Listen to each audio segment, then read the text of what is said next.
Muy buenos dias, hermanos. Que bendição nessa manhã estarmos aqui para glorificar e exaltar o nome deste nosso Deus maravilhoso, que é digno de honor, de glória e de adoração. Esse sábado 22 de março do ano 2025, esse dia hermosíssimo, meio gris, meio o sol tá querendo nascer, pero tá aí meio com medo não, tá avergonçado, parece que não quer brilhar. Quero falar dele mais importante, o salmo mais importante da Bíblia, se há um salmo mais importante é esse. E quero falar desse salmo e essas informações tão grandes que ele nos dá, essa bendição tão grande que ele nos proporciona de saber um pouco mais da pessoa de Cristo, a pessoa de Deus, de como Deus é e hace em nossas vidas. Vamos a lê-lo.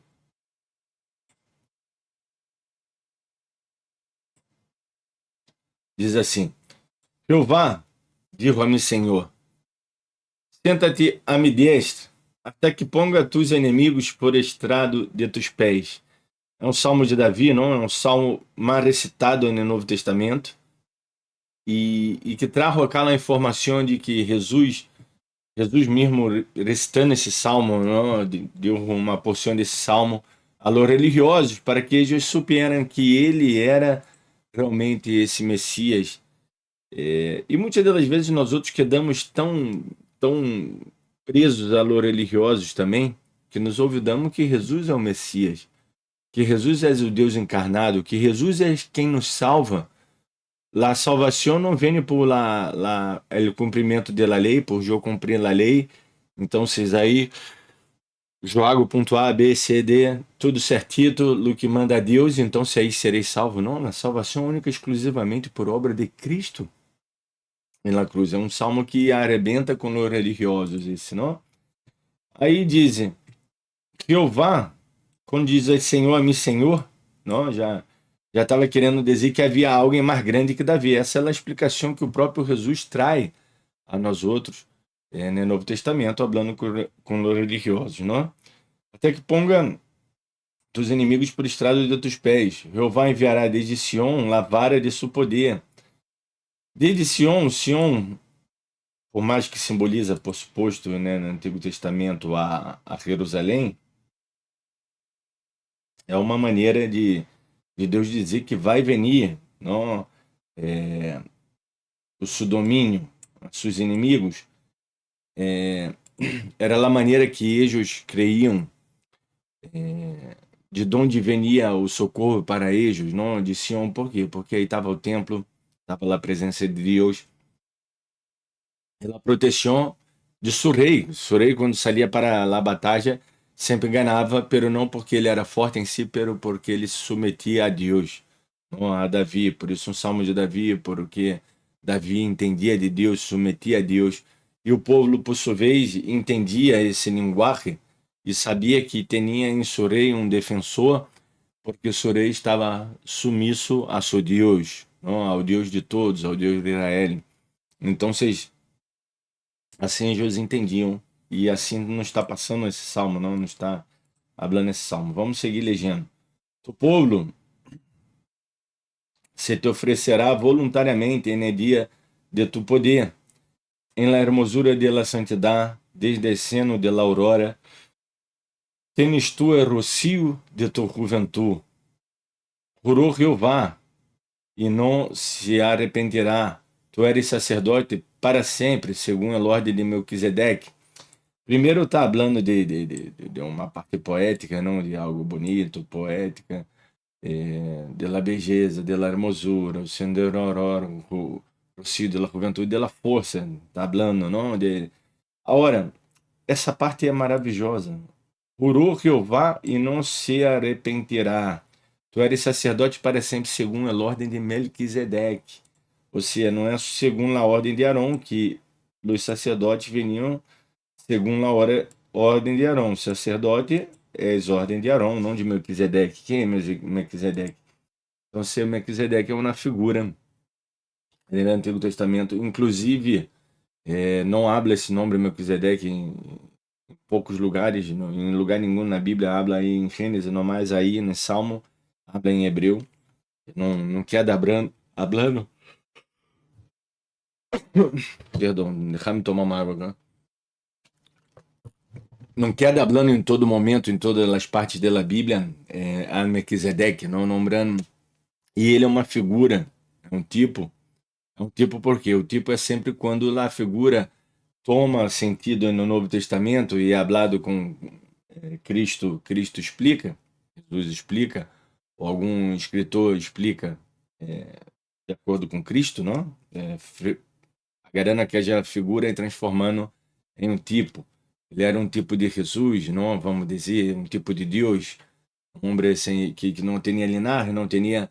eh, Alguns concordam igual com essa ideia e outros não. Os teólogos não, alguns divergem dessa opinião, pero com as características que se dá a Melquisedeque, se nota que ele era um sacerdote diretamente del Altíssimo, era um representante de Deus em la terra.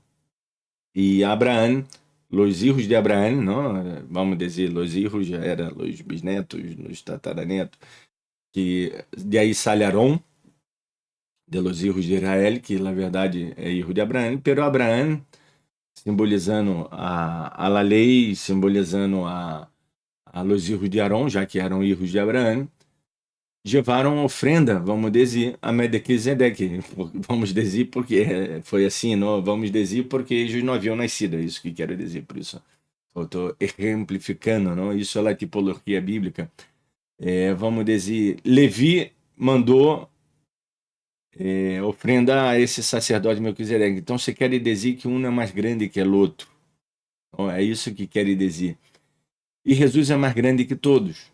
Por isso que o escritor de Hebreus diz que Jesus não tem que ver com a lei, com os profetas, é maior que a lei, maior que o profeta, maior que Moisés, maior que Abraão, porque ele não está subordinado à lei, a profetas, ele transcende, ele é um sacerdote segundo, perdão, deixa eu na Bíblia, por isso está dizendo, segundo a ordem de Melquisedeque, não a ordem arônica. Então, de isso temos que nos acordar, irmã. Por isso é o salmo mais importante da Bíblia, que quando vamos interpretar um texto bíblico, depois de toda essa informação, vamos interpretar à luz de Jesus e, e, e de que Jesus disse e que seus discípulos falaram acerca dele. Não quando seus discípulos, todavia, estavam equivocados e estavam presos à lei, como o livro de Hechos de los Apóstolos está lleno de exemplos. Não, por exemplo, quando eles disseram comida sacrificada, ao gado, na sangue e tudo mais. E depois Jesus disse a Pedro, Pedro, mata e come tudo isso que eu santifiquei, ponto final. Ou seja, Jesus explica a eles que isso era coisa da lei, todavia, não era necessário, como Pablo que dava lutando contra aqueles que queriam circuncidar e envolver a parâmetros da lei, a medidas da lei. Então, se vamos seguir dizendo, Senhor, status deste, quebrantará os reis em dia de sua ira. Está falando de uma obra que Deus vai ser, não o Senhor, não nós outros. Julgará entre as nações, las llenará de cadáveres, quebrantará a cabeça de muitas terras. Ou seja, também está usando um linguagem muito bélico, muito, que era um linguagem do Antigo Testamento que eles entendiam, não? De arrojo beberá en el camino, porque lo qual levantará a cabeça. Então, tudo isso são metáforas falando de que a proteção vem de Deus, de que Deus vai ser sua obra, porque, como diz o escritor de Hebreus, ele não é um sumo sacerdote que não se compadece de nossas debilidades. Ao revés, ele não é assim, ele não se compadece. Porque o sumo sacerdote ele não podia quedar compadecendo-se de cada um que contava a sua história para poder, pequei, então se conto isso, digo isso, pequei nisso, nisso, nisso. E ele perdonava pecado. Ele não perdonava pecado, o sacerdote na época, não. Ele transferia, ele agarrava a mão da pessoa, ponia na cabeça do animal, um animal sacrificava, rociava a sangue na pessoa, simbolizando que a culpa dessa pessoa foi transferida para o animal e nada mais, era só uma questão de transferência de culpa simbólica também, porque na verdade tudo isso era um simbolismo, não é? Porque a culpa dessa pessoa ia ser perdonada só porque passou por um animal, e por suposto que não. Sempre foi Jesús que perdonou os pecados em la cruz. La cruz sirve para antes de Cristo e para depois de Cristo. Hasta hoy, hasta que se consuma os ciclos, não? Se termine tudo. Então, se nessa manhã eu dei uma breve explicação acerca dele mais importante, que é esse Salmo 110, e o mais importante é que nós outros sepamos que é Jesus, solo Jesus. Jesus é o centro de sua palavra, porque você é o centro de sua palavra. Ele é a palavra encarnada, ele é o verbo realmente encarnado. E ele nos habla e nos demonstra e nos hace entender sua palavra revelada a nós outros. Que Deus nos bendiga muito nessa manhã. Besitos. Aí derreta o like, subscreva esse canal e compartilhe nas redes. Tchau, tchau.